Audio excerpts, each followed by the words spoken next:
Hello, everybody. Welcome. Tonight, I know I always tell you we have something special, but tonight we have kidney stars on tonight, baby. Tonight, the baseball card kidney couple is with us, Steve and Heather Winfrey. This is one terrific kidney story. Steve's kidneys failed. He needed a donor. The love of his life tested for him at Vanderbilt Renal Transplant Center. They called Heather and told her, and her alone, that she was a match for her husband. She knew that Steve was a big baseball fan and had the Topps baseball card company make a special card for him to let him know about the match. She slipped the Steve Winfrey baseball card into a pack of cards and gave him the pack, telling him it was a special pack. All of this was caught on video, and I'll be sharing that in the comments to the repeat broadcast, so you look out for it. Steve was ultimately transplanted on September 28th, 2017. Recently, they celebrated Steve's 4th kidneyversary. Since that time, they have become tremendous ambassadors and advocates, raising awareness of kidney disease and the plight of kidney patients by appearing on television, radio, social media, and kidney advocacy groups like our friends at the American Kidney Fund. So tonight, we catch up with the Winfreys, and they have nothing but exciting news for us tonight, folks. All kinds of new, different, and interesting things going on with Steve and Heather. I am fired up about this broadcast. Ladies and gentlemen, Steve and Heather Winfrey are here tonight. Start the show, Jared.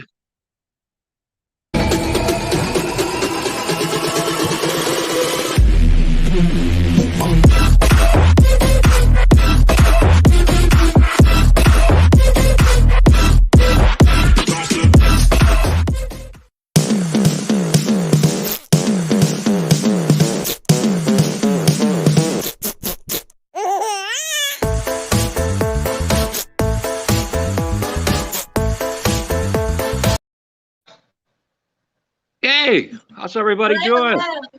Hey. Good. Thank you so much for that introduction. Oh, well, you know, I've got my heroes on tonight, man. I'm fired up. So did I state everything correctly in the introduction? I think you gave us too much credit, but yes, you did. All right, let's get right into it, folks. Tell us a little bit about how the two of you met, and I want to start with Miss Heather first. Okay. All right, yeah. So Steve and I met. I was getting my undergraduate degree at Middle Tennessee State University, and Steve was getting his master's degree there. And we actually met at a softball game at MTSU, and that's how we met. Was baseball was the first way that we met, actually. So kind of fortuitous there. Yeah. Yeah, it was actually quite interesting because about a month or two before, I was informed that my graduate assistantship that I had at MTSU had ended. They didn't have the funding for it. So I had the choice to make whether I just quit and stop after one semester of getting my master's, or do I take out a student loan and pay on it for the rest of my life. And I decided to do the latter, and I'm really glad I did, because I was asked by a friend of mine in the athletic department if I could come and help with the Lady Raider softball game. And so I did that. And the first game that we had is when this girl walks in, and she has these overalls on, and it's just like the cutest girl I've ever seen in my entire life. But she was there to see her boyfriend. And so I didn't really think too much of it. But as for those who really know me, they know I have a very unique sense of humor. And my sense of humor comes out in a lot of what I do.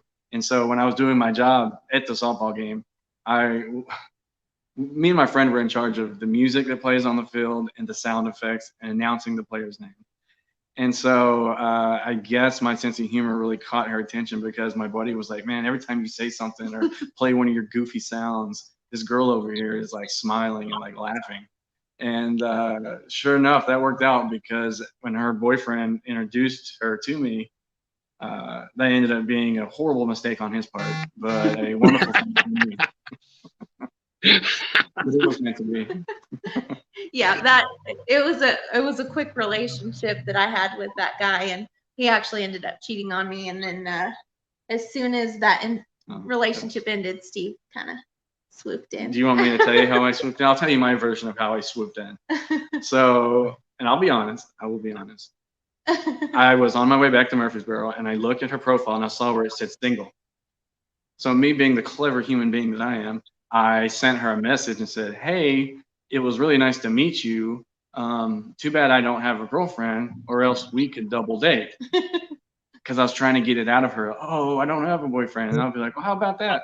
I said, yeah, I'd love to go on a double date with you, but I have to find a date first. And I was like, the rest is history. Which is so funny, because we still have that conversation, because I guess Facebook saves your messenger messages for eternity. And so I was able to scroll back. Yeah, and this was in 2010. So I was able to go back to the very beginning of our first messages, and it's still there. So I copy and print it, and I'm going to print it out and be like, this is where it all began. Me and my smooth moves and my pickup lines saved my life down the road. Tell me a little bit about your courtship and when you were married, that type of thing. You want to? Let's start with Steve this time. Yeah, go for it. You're picking which version you want to hear. Okay. Yeah.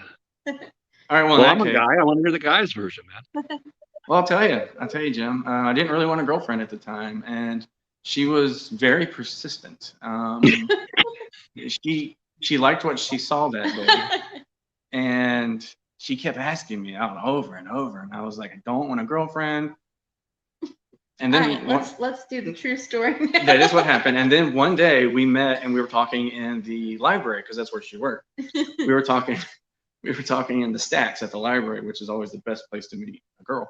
And she finally, through being extremely sweet and cute and kind and funny, we arranged our first date. And that night was to go see a movie.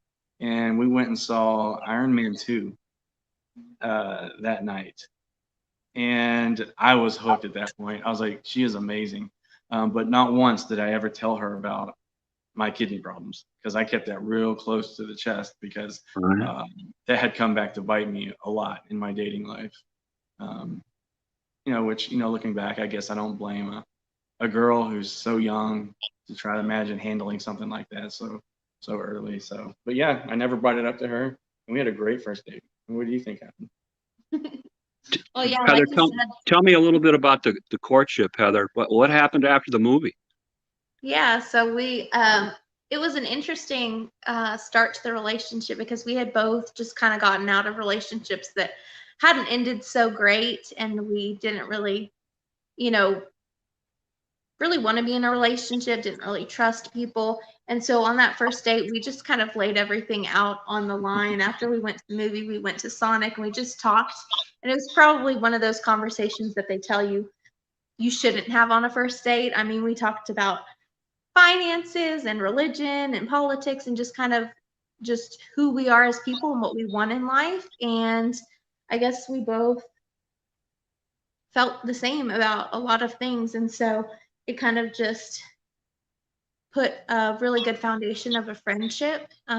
Steve's my best friend, and it's kind of just been that way ever since, where we can literally talk about anything and just feel completely comfortable to share all of our thoughts and desires and dreams with each other and just not feel ashamed of who we are and where we came from.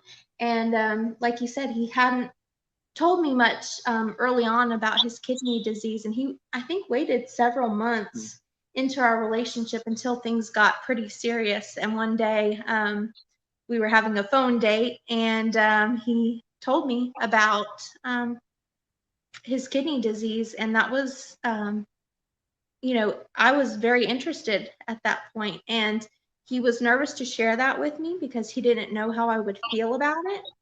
And I just was curious, like, tell me everything about it. And after I got off the phone with him, I just started doing research on living kidney donation. I was like, that's an organ that you have two of, and I like this guy. I like him to be around for a long time, whether things continued or not, whether we got married or not.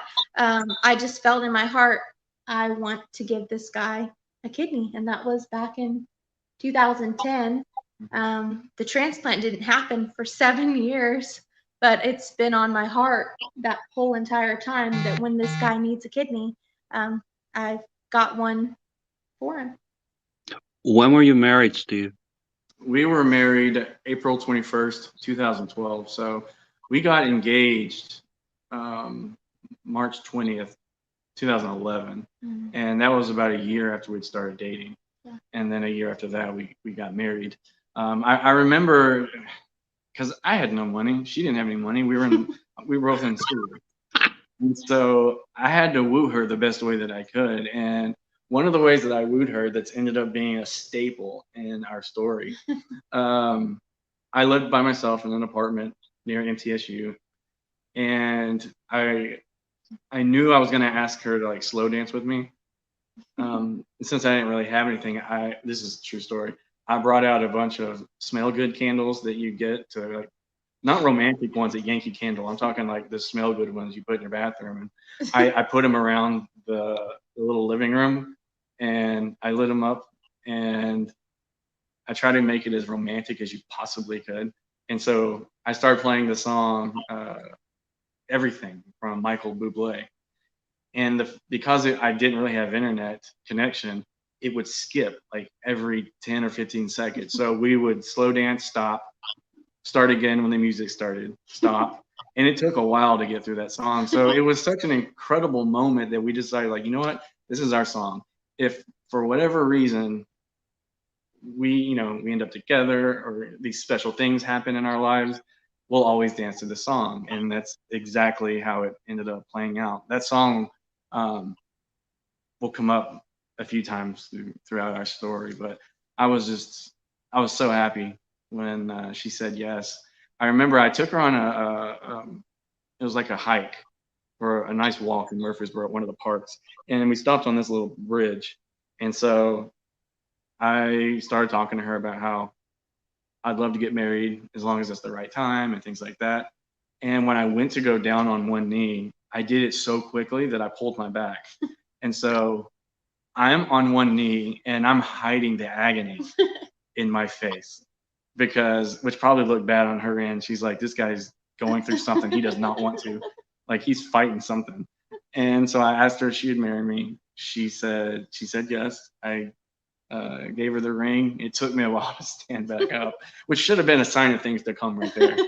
Like, she was my caretaker from the second I asked her to be my wife. That's when you start falling apart.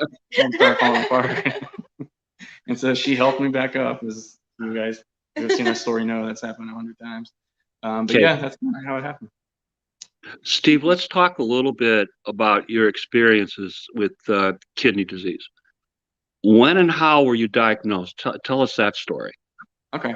I was 18 years old and I was in my first semester of college, my freshman year. I was playing college basketball at Maryville College right outside of Knoxville, Tennessee.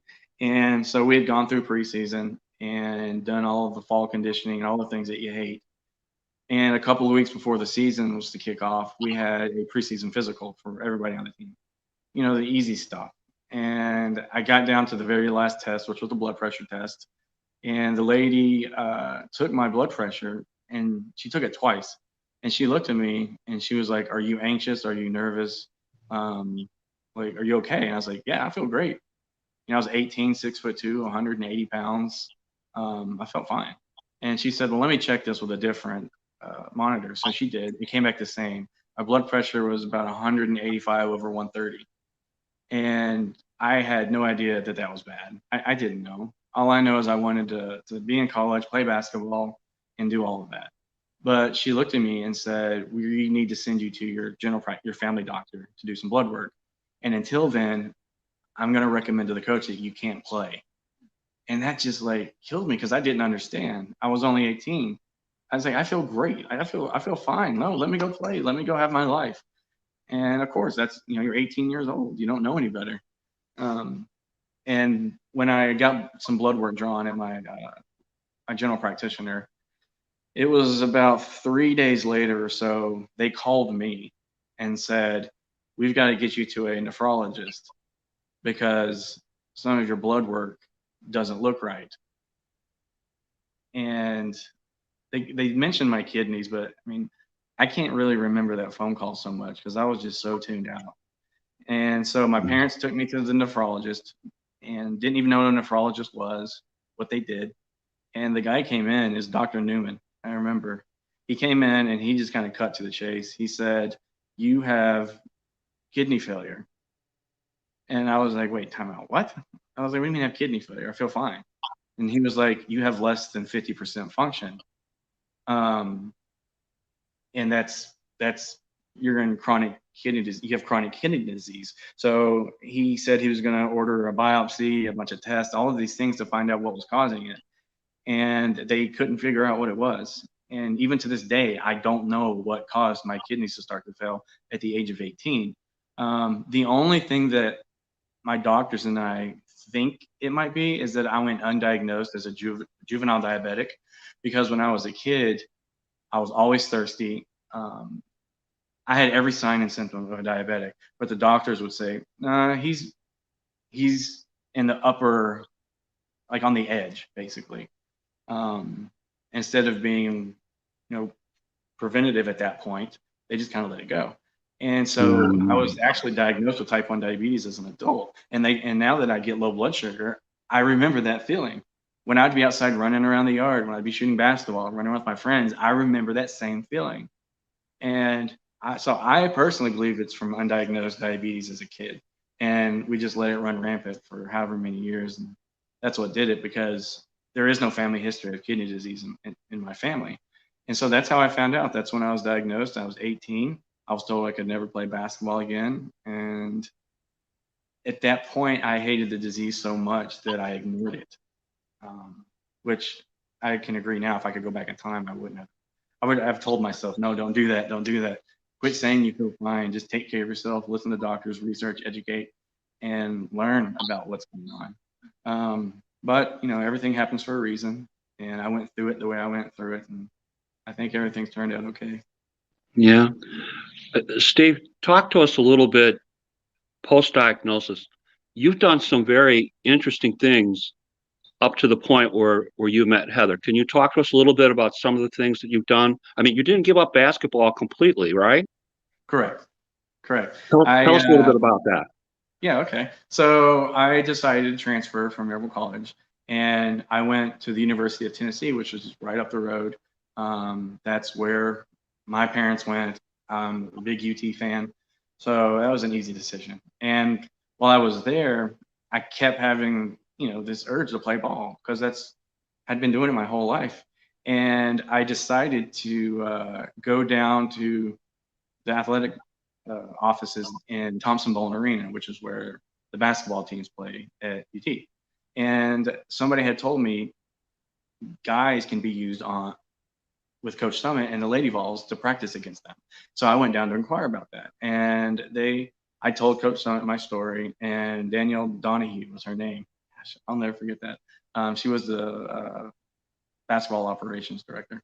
And they said, yeah, come try out. We're actually doing tryouts next week. So I went, I tried out, and I'll be honest, I did great. It was one of the best performances I've had. I mean, I couldn't miss, but I was hitting three after three after three, having fun. And it was just so great to be on the court, especially playing down in Thompson-Boling Arena. And I got the call that I'd made the team. And so I got to do that for an entire year. Every day after class, I would go to Thompson-Boling Arena, get dressed for practice, and practice with Coach Summit and the girls for the entire year. And that was such an amazing opportunity, because for those of you that do keep up with women's basketball and basketball in general, Coach Summit, Pat Summit, is considered one of the greatest, if not the greatest coaches of all time. So I got to be around that every day. Even if she wasn't talking to me, I picked up things from her. I learned things from her.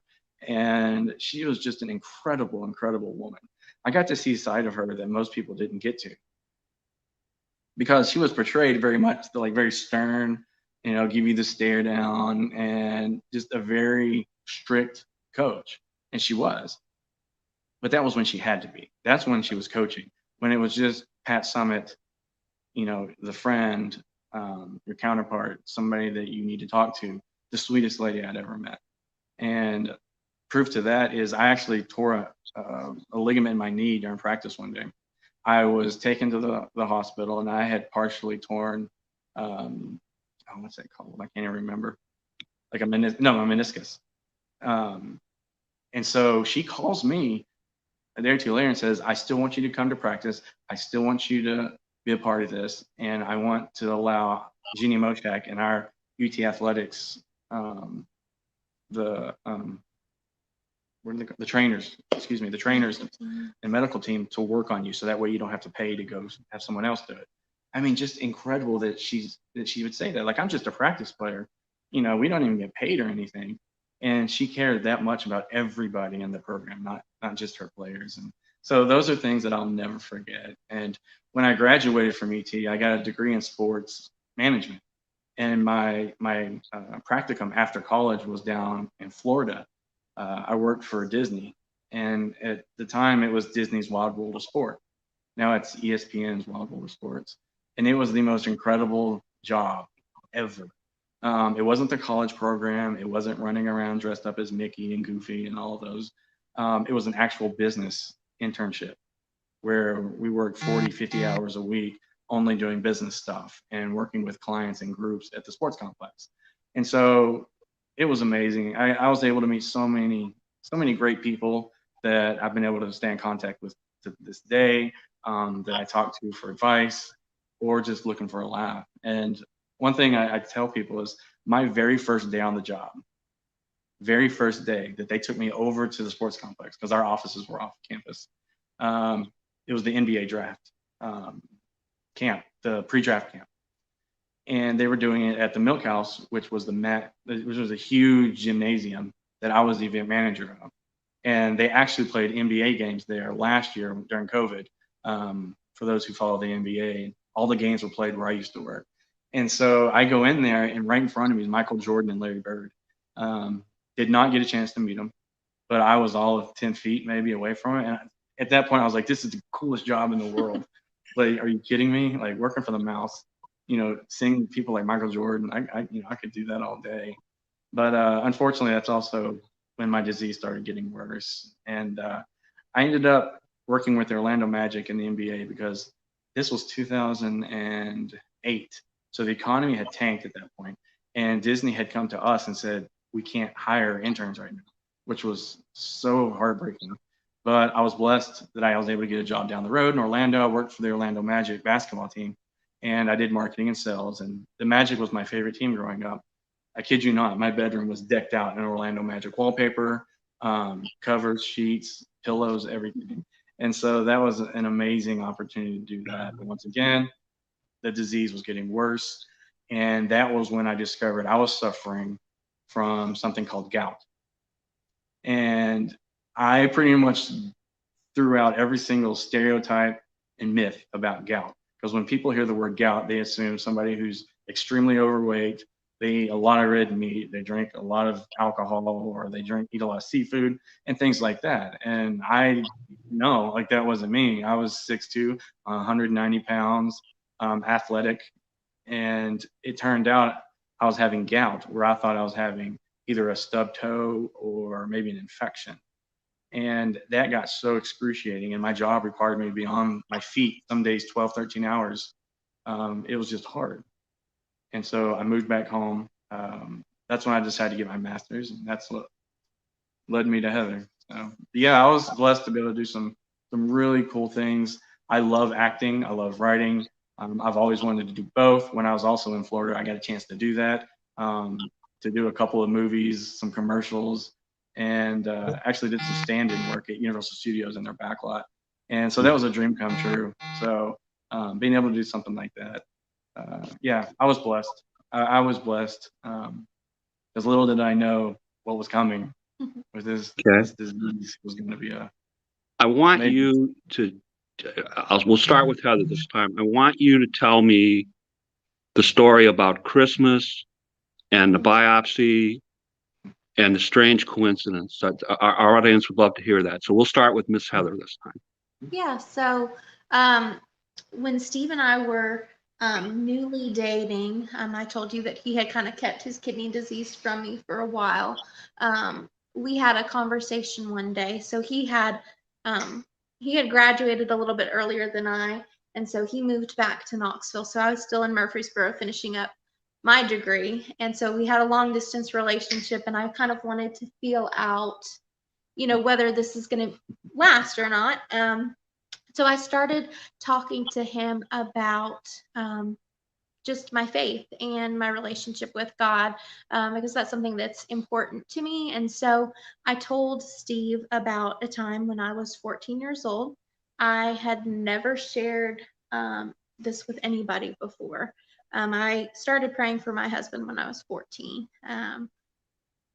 God knows that he needed a lot of prayer. And I started praying for him, and one day while I was praying for my future husband, I got this terrible feeling that he was dying, and it didn't make any sense to me. Nobody, I knew at the age of 14 was marriage material. I was like, how in the world could my husband be dying if I've not met him yet? And so obviously it was very upsetting for me. And so I just continued to pray, and I just started to prayed that God would allow me to take on some of his pain and that he would allow him to live. And I immediately felt just this excruciating pain in my abdomen when I prayed that I could take on some of his pain. And so I just prayed through that pain. And after I told that to Steve, he was very silent on the other end of the phone. And I thought, this is probably the end of our relationship. He probably thinks I'm pretty kooky, like she hears and feels things from God. And so I was really nervous and just kind of waiting for his response. And his response was, "Have I ever told you that I have kidney disease?" And at that point he hadn't. And so I was like, "No, tell me more about that." And so he told me about the time he had a kidney biopsy, which he told you earlier was right after he got diagnosed at the age of 18. Roughly about the same time that you felt that pain, right? He had the Yes. biopsy. Yeah, so I had been praying right around December 2003, and then he told me about something that was happening to him right around that time. Yeah, because she had said it happened right around Christmas 2003, and that's when I just kind of went blank because I was trying to gather myself and figure out what to say. And so when I asked her if I'd ever told her about my kidney disease, and she said no, I said, well, I was diagnosed, and they performed a biopsy on me. And during the middle of the procedure, the most excruciating pain, and I made them stop because I was 18. And so they stopped the procedure. They rushed me back up to my room. I seemed okay at that point. So my parents left to go get lunch. I was just laying there. All of a sudden, this pain came back, but in a much different area, and it was excruciating. And it just came out of nowhere. And so the nurse came in, and it just kind of went away. And she said maybe there's some issues. Your nerves are starting to fire back up from when they had the local anesthetic and things like that. And then it happened again a few minutes later, but worse. This time they had called the doctor who had operated on me. He came rushing up. He pushed on my abdomen area a few times and said, "We got to get you downstairs." So they rushed me downstairs. They take me to a CT scan.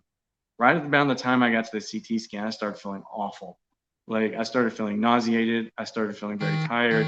I started feeling bad. And so they did the CT scan. They put me back on my gurney. They rolled me out. And while they were looking at the results, they hurriedly came back in and said, "You have severe internal bleeding getting into your stomach and lungs. We've got to operate now." And I remember them rushing me down the hall, and I started throwing up blood. And that's one of the last things I remember. They take me to the OR room. I do remember the OR room a little, and then I kind of just pass out. I wake back up a few hours later, and the doctor comes to see me, and he says, "I don't know what your faith is or your belief system, but somebody upstairs is looking out for you." And I said, "What happened?" And he said, "That was one of the most severe bleeds I had seen." So he said, when I was going in to clot the bleed, it just stopped like that. He said, "I've never seen a bleed that bad just stop on its own." And he said that it basically saved my life. And that was December 19th, 2003. And of course, the internal bleed was in my abdomen and things like that. And so, I mean, right then and there, I was like, you got to be kidding me. Like, this is insane. Like, Yeah, we were both Right about the time that Heather was saying her prayer, right? yeah, we were both in shock after we both heard each other's stories, like just our mouths dropped because, I mean, here I was, trying to feel out the relationship. Is this going to be something that's long term? And, I'm sharing a very personal story with him about my future husband, not knowing if that's him at that point. And then him basically confirming, like, yeah, like this is meant to be. And we're both like, wow, like, Wow. when you talk about an awkward moment at that point, we just kind of stopped Great. talking. We're like, well, so Great what do we do story. now? we just like get engaged. Like, Great story. And I want to point out for our audience, it's my understanding, and if I'm wrong, you correct me, but it's my understanding you guys are both deacons in your church. Is that a correct statement? Correct. Yes. Okay. Let's talk a little bit more, Steve, about your kidney story. I understand you started dialysis in 2015. You were accepted into Vanderbilt's program, kidney transplant program. So that's around 2017. Is that correct? Yeah, I had started dialysis in 2016. 16. Okay. Yeah. Yes, in June or July of 2016. And I actually started dialysis, unfortunately, how a lot of people do, by going to the ER and then them telling you right there, we've got to start dialysis, which gives you no time for planning or getting prepared for that or anything like that. So Right. yeah, I started dialysis. I did get the port in my chest for dialysis. Unfortunately, that did get infected. I went into septic shock because of that, and it was the worst few days of my life. I had no intentions of living through that because I had been told that basically have your family come here to see you. And I pulled through. Another miracle. Heather saved my life again as well when I was unconscious in the ICU. She came in there and laid next to me apparently when I was unconscious, and she sang our song, the one I was telling you about earlier that we danced to. She sang that song to me, and the next day my vitals started jumping back, and I was awake, and that's when I started feeling a little bit better. They decided to give me a fistula after that. Like none of us wanted to go down that route again of septic shock with the port. And so they gave me a fistula. I had to wait. I can't remember how long I had to wait for it to mature. Maybe 4 or 5 weeks. You may know the answer better than me. And so I started doing in-center hemodialysis, and I did that until September 25th, 2017. Okay. I want to talk a little bit about the baseball card story. So I'm going to start with Heather on this one. Yeah. So Heather, get us up to speed. What was going on with the baseball card thing? I saw the video.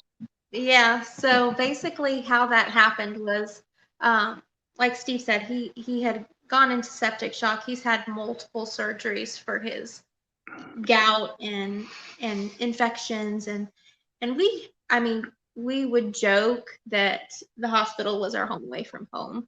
That's where I spent all my vacation days off from work, was at the hospital. And so that time in our life was very, very difficult. And I remember one time getting off of work, going back to the hospital where Steve was staying at the time, and I would, spend the night at the hospitals with him. And so one night he was just particularly depressed, and just to kind of lighten the mood, I asked him, what's something that you enjoyed as a kid? And his face just lit up and he said baseball cards. And he just started telling me about this hobby that he had when he was a kid growing up, of opening packs and learning about all the players. And it just was so nice to see a smile on his face. And so we just decided after that that was something that we would enjoy when we were at the hospital, is just opening packs together, and he would teach me about the players, and it was something just fun that we could do. So when he went on dialysis, he went through the scare of the septic shock. That was very traumatic for me. I thought I was going to become a widow in my 20s. And then he got his fistula. He couldn't work because he was doing dialysis, was pushed out of his jobs that he was working at. And so just, feeling pretty low again. And so I went to his doctor's appointment with him one day and told his nephrologist, like, we're going to get him a kidney. Like, if he's not sick enough to be on the transplant list yet, what if he had a living donor? And basically said, I am his living donor. How do we get this process started? And so I actually got approved to be a living donor before Steve was officially on the list. But while I was waiting on my results to see if I was a match, I was more nervous than I've ever been in my entire life.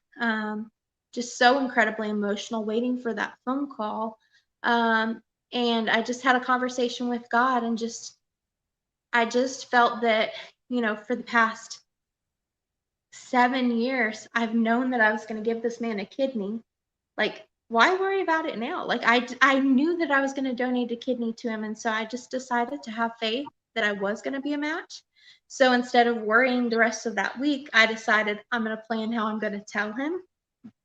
And so I just got the idea of a baseball card because that has been a huge part of our journey through his kidney disease. And so I've got a pretty like punny sense of humor. And so I just came up with a bunch of baseball puns on the back of the card to tell him that I was a match, that we were going to kick it out of the ballpark together, and just, just very lighthearted. Like, and so I ordered that card, and I got the call probably the next day, I think next day or two. And I have a terrible poker face. I can't lie at all. And I thought, oh my goodness, like, how am I going to wait, 3 to 5 business days, how long it takes for these cards to be made and mailed out to tell him this news? Like, I can't. I have to tell him today. And so I sent their customer service an email explaining, I ordered a card and this is why, and it doesn't make any sense at all, but like, I need this card today, and I'm thinking the best they can do is overnight the card. And even then, that's too long. So I don't know what really they can do for me. But the lady replied, well, let me see what I can do where it's in the production line, and I'll get back to you. And she got back to me and she said, here's the proof of the card. You can print it out, today, at your own computer. And so I printed it out at work, and then I was going to tell him that night. And we ended up sharing that moment on our front porch swing. And I wanted to get it on film just so that we could have that memory for us for the rest of our lives, because it was a huge moment for us. And I'm going to get really emotional. Life had been really, really hard up till that point. And just to have that hope that things that were going to get better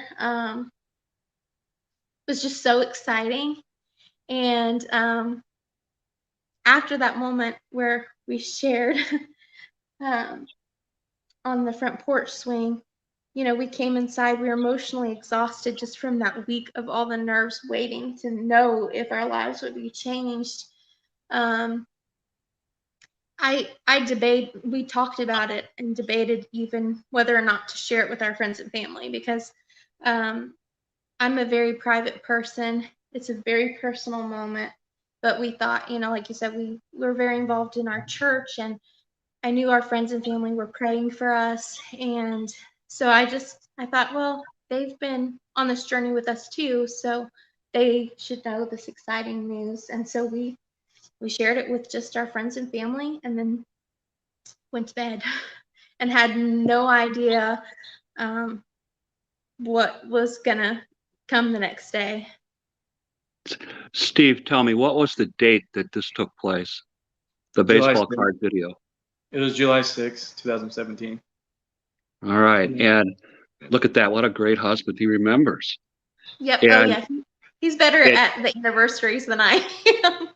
I have a terrible memory.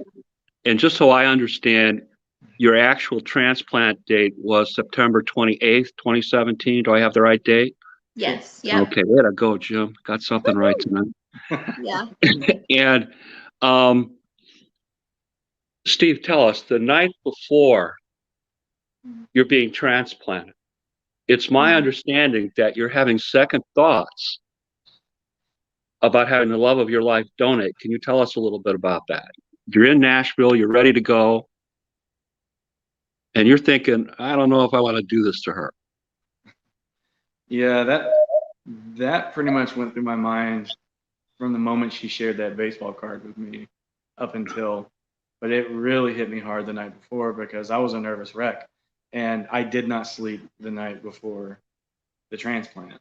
I couldn't. I don't know many kidney patients who could, with just so many things going through your mind.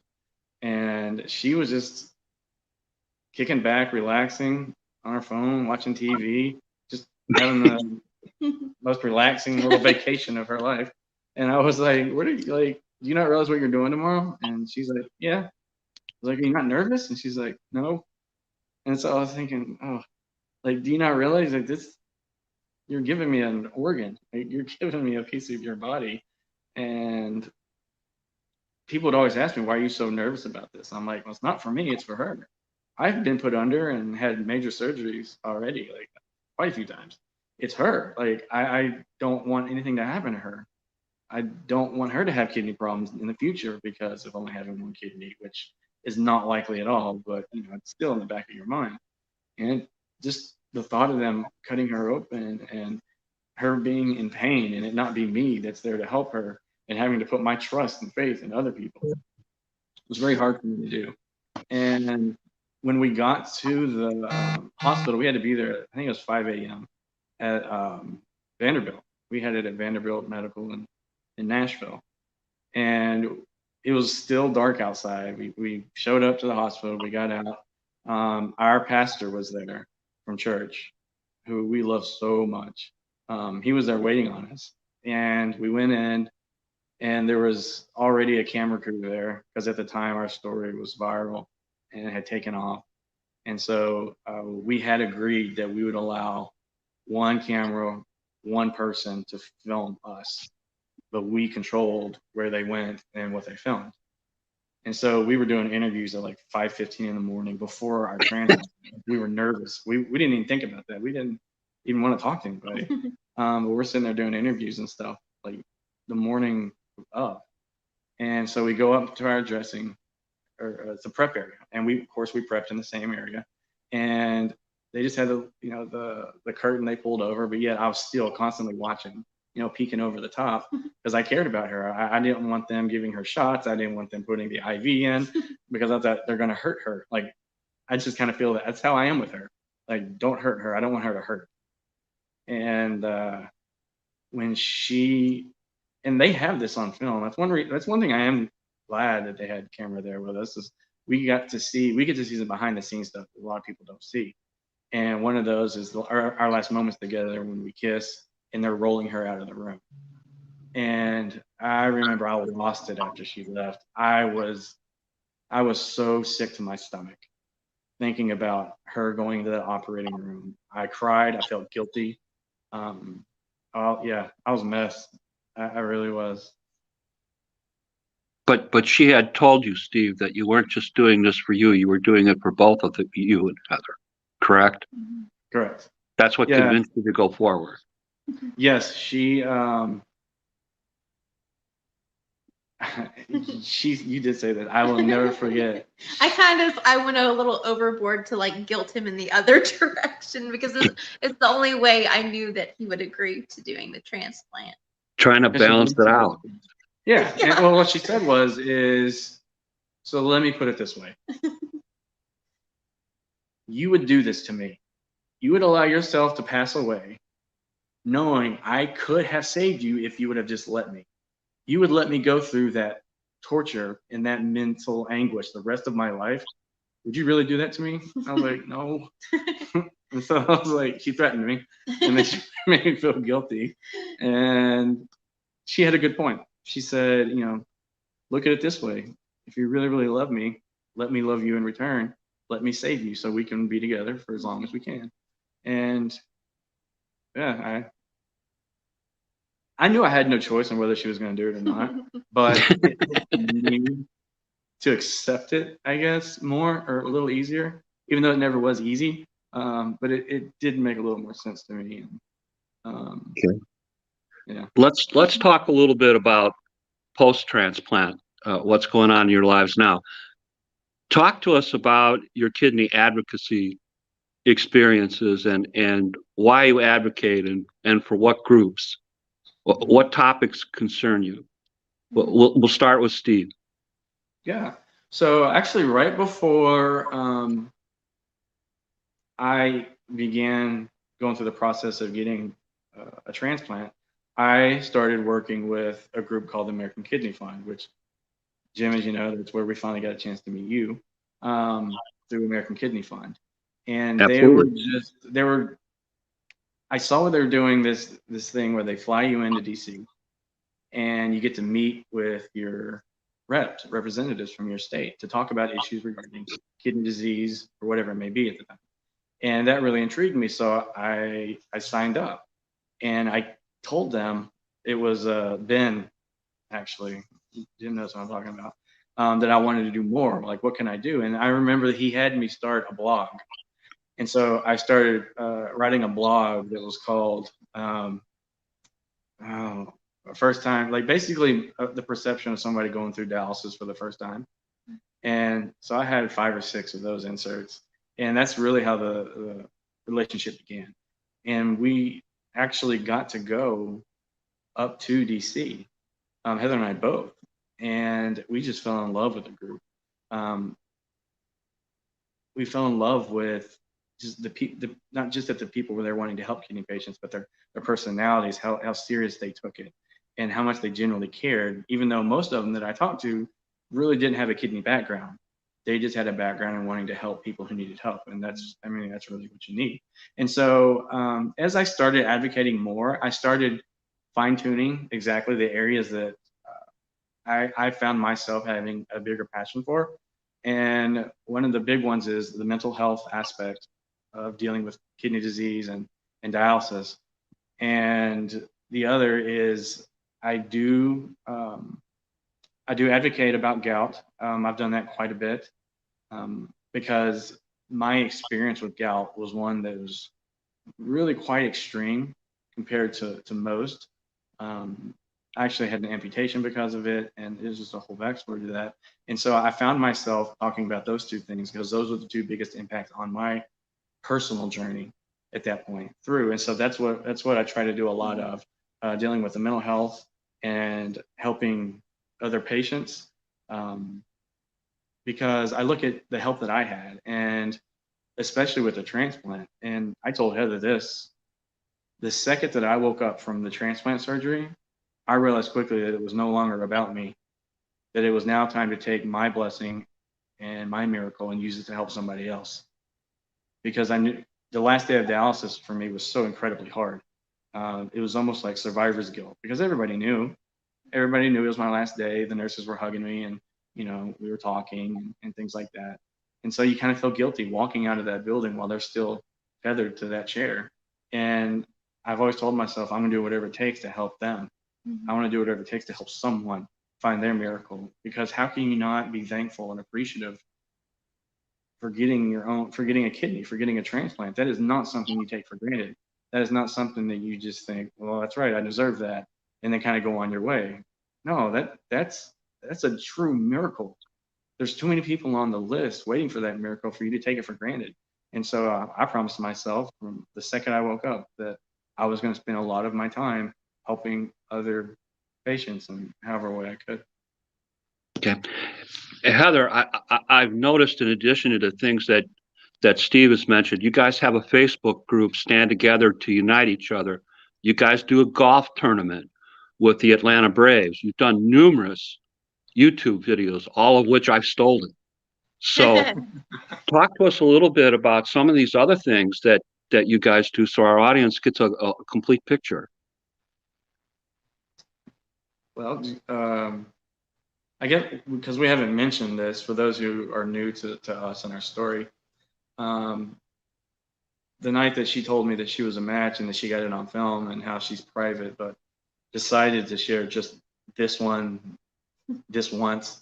we woke up the next morning, and around lunchtime, I got a call from Good Morning America, and they wanted us to be on their show.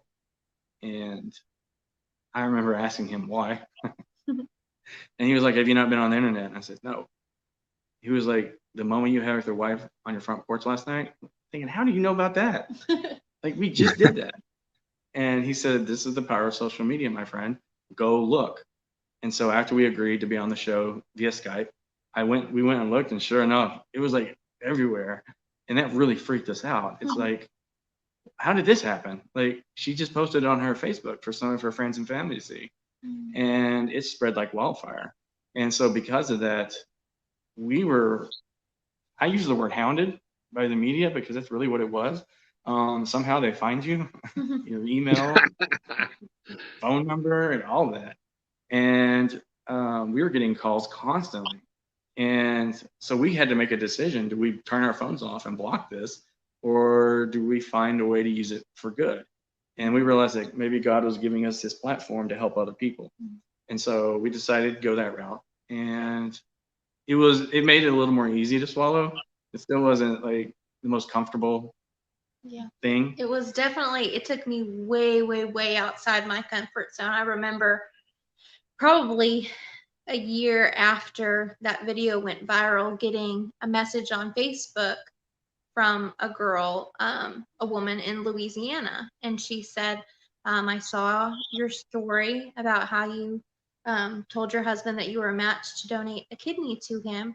And she didn't have any ties to kidney disease, but was so touched by our story.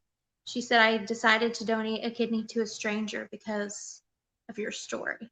And that was so humbling to know that we had that type of impact. And then with American Kidney Fund, I was kind of, going with Steve kind of like as his sidekick. Like I wasn't expecting me to be doing a lot of talking because it's not something that I felt real comfortable doing. And I remember we went several times to DC with AKF, and I remember the time after our transplant when we went to the Hill to advocate.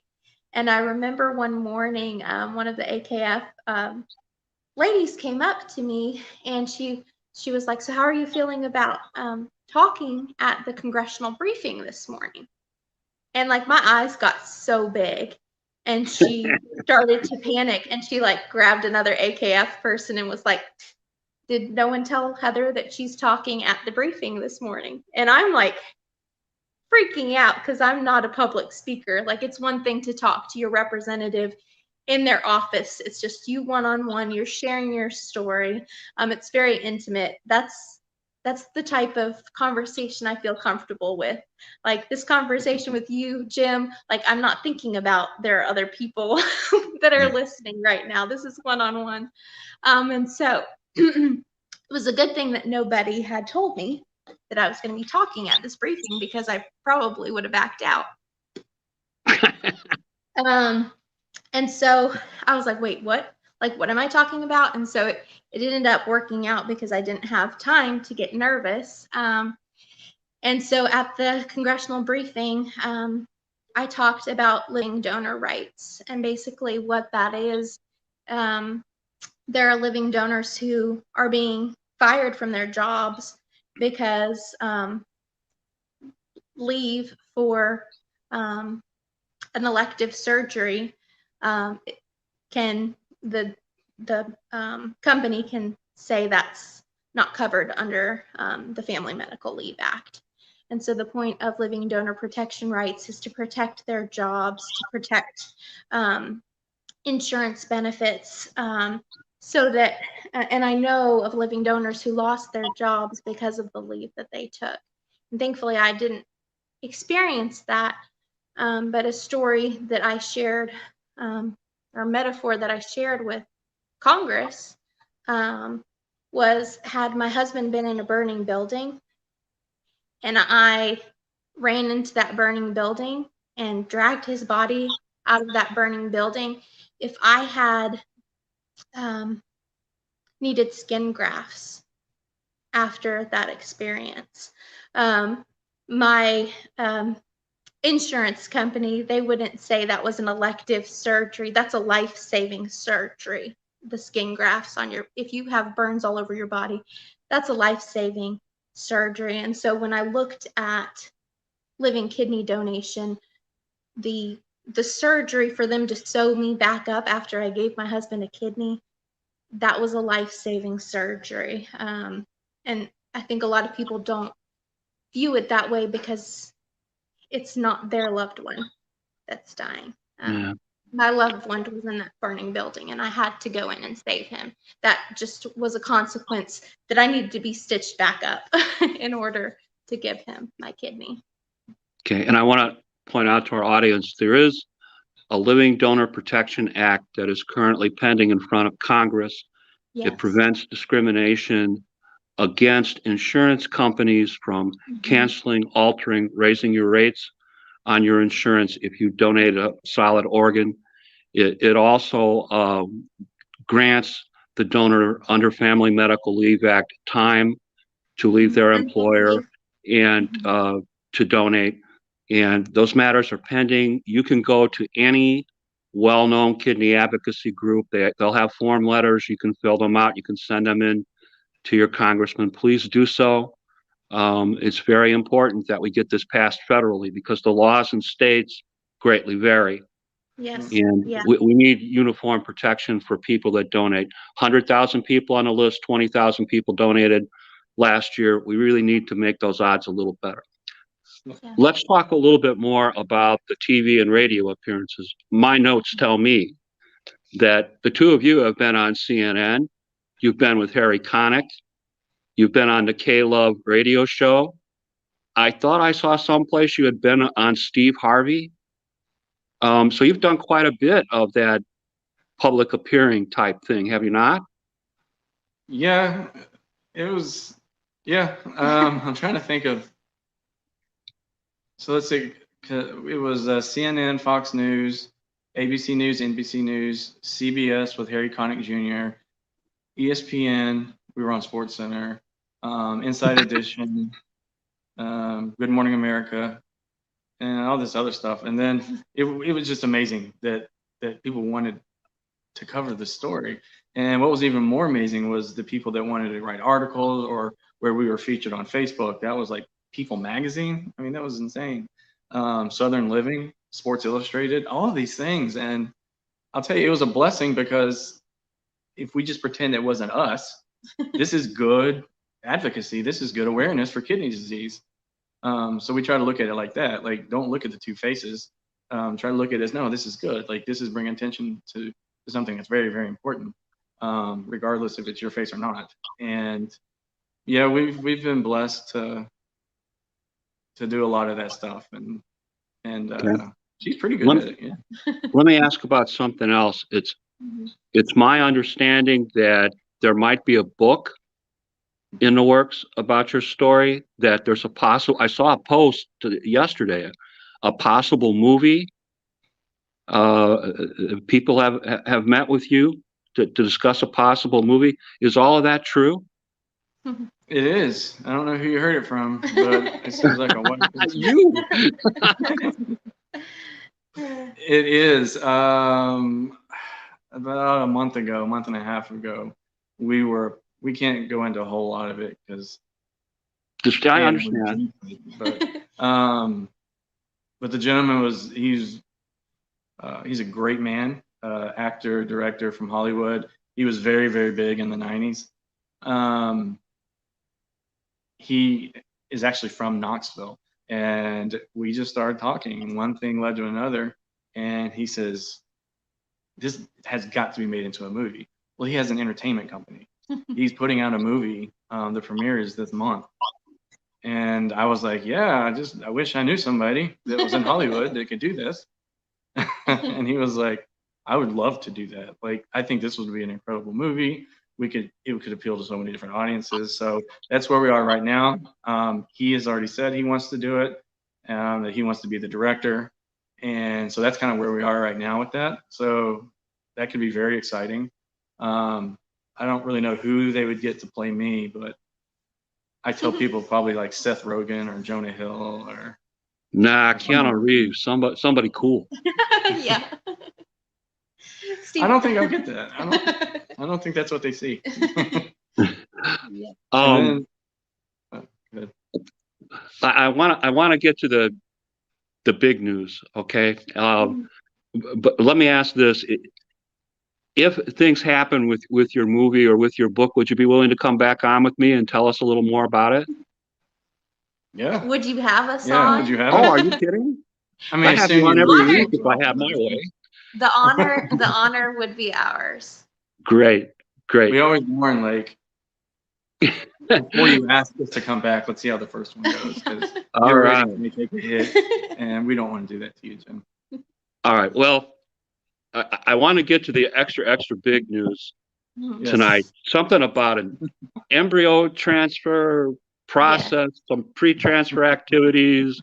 I thought I saw some pictures yesterday, something about kicking and Miss Heather, can you tell us what's going on with all that? Yeah. Yes. So, part of our health journey, in addition to all the kidney stuff, is Steve and I have struggled with infertility. We've been married for almost 10 years, coming up in April, and we've never been able to get pregnant. And it has been my biggest desire to be a mom. We have fostered 6 children in a span of 4 years. That was during some of Steve's most difficult times. Even while he was on dialysis, we were foster parents. Absolutely loved those kids, would have adopted them all in a heartbeat. Unfortunately, the goal with fostering is, fortunately, is reunification with families. And so the goal was never to adopt, but to love these kids as long as we could have them.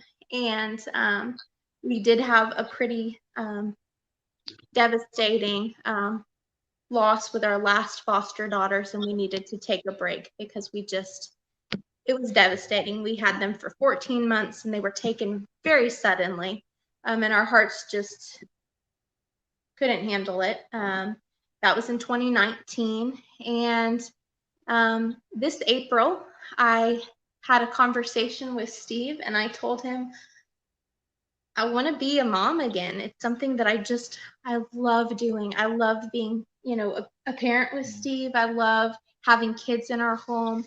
And I have always wanted to experience a pregnancy.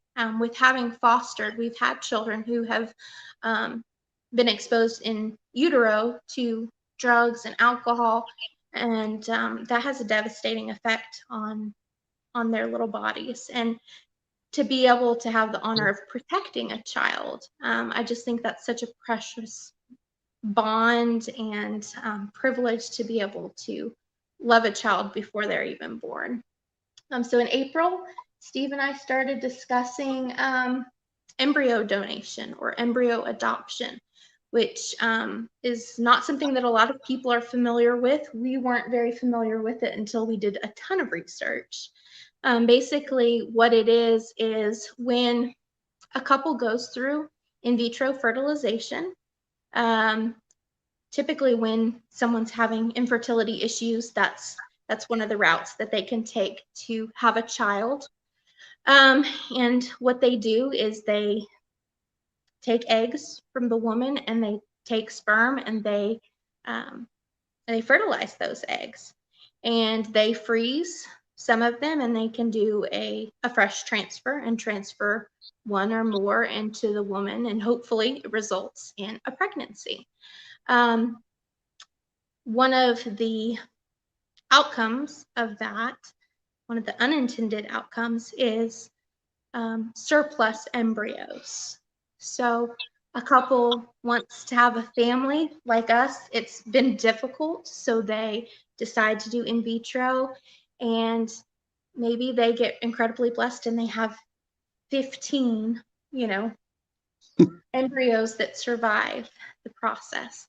Well, unless you want to have a football team, not a lot of people can afford or, want 15 children.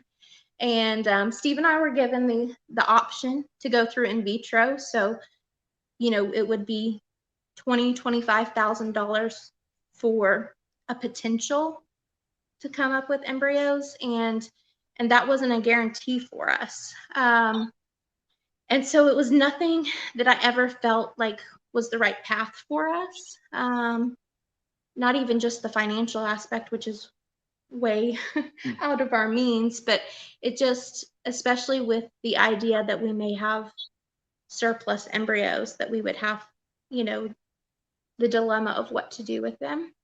It just didn't feel right to me. And so I looked into embryo donation, and basically a couple, when they have leftover embryos, they can decide to donate them to another couple, donate them to science for research or for the clinics to, practice the thawing process with them, or they can have them destroyed. And so we decided, well, if there's a couple out there that's trying to decide what to do with their remaining embryos, we would love to give them the chance at life. And so I joined a bunch of different groups on Facebook to learn about the process. And I joined one group in particular and just made a post about Steve and I, just saying, hey, I'm here. I'm looking for a clinic that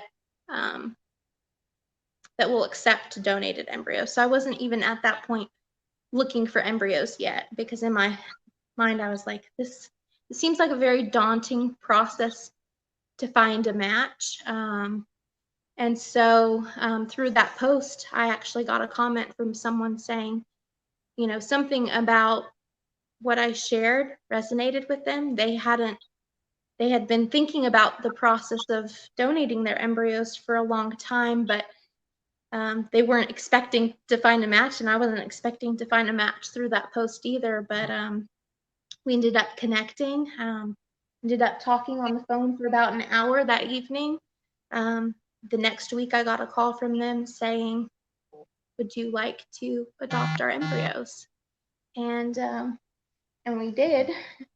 And on, let's see, September 5th, was it September 5th? On September 5th, we transferred one of our donated embryos.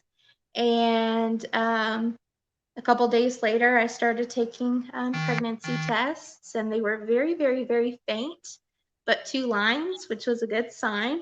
And then we had blood work, and the blood work came back that I was pregnant.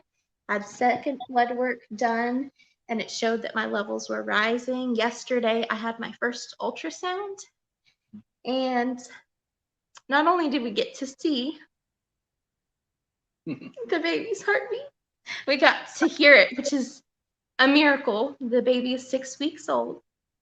And 10 years. The baby was frozen 10 years ago.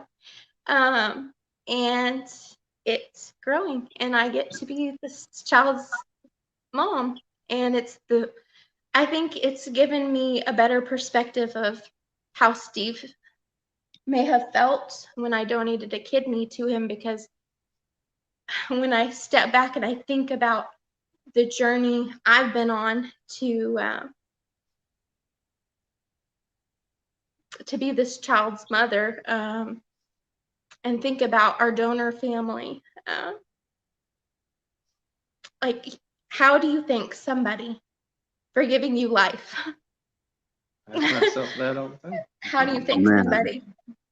And I mean, it's a gift that I mean, obviously my gratitude, you can see it and you can feel it, but I can't put into words how I feel about this family that's now become a part of our family. And it's just an incredible gift.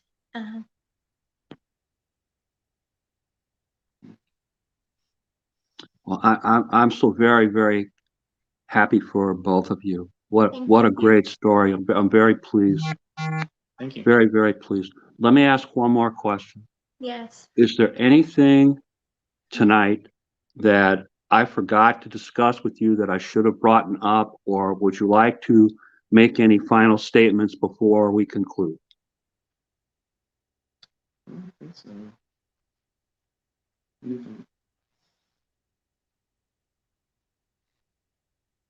I think just don't ever give up. Like, Steve and I have been through so much, and some really low lows and some very high highs. Like, don't give up, because your miracle might be right around the corner. And like, I could not have imagined,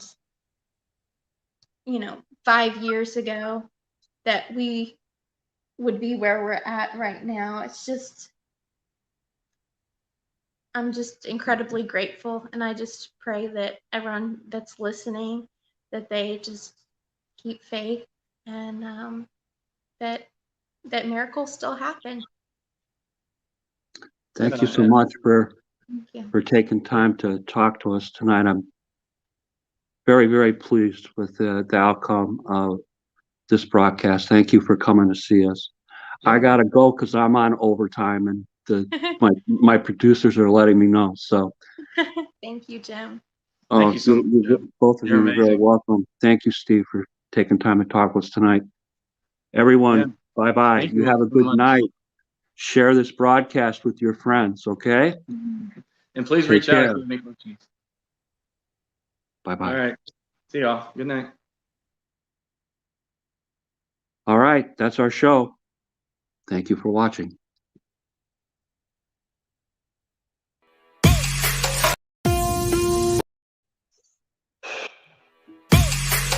All these brothers, my guys, know that they fly, know that they ride or die. I keep boys by my side, CJI, now I gotta roll with ice. Cold, these brothers, my guys, know that they fly, know that they ride or die. I keep boys by my side, CJI, now I gotta roll with ice. Ride or die, ride or die, ride or die, ride or die, ride or die, ride or die, ride or die, ride or die. Cold, these brothers, my guys, know that they fly, know that they ride or die.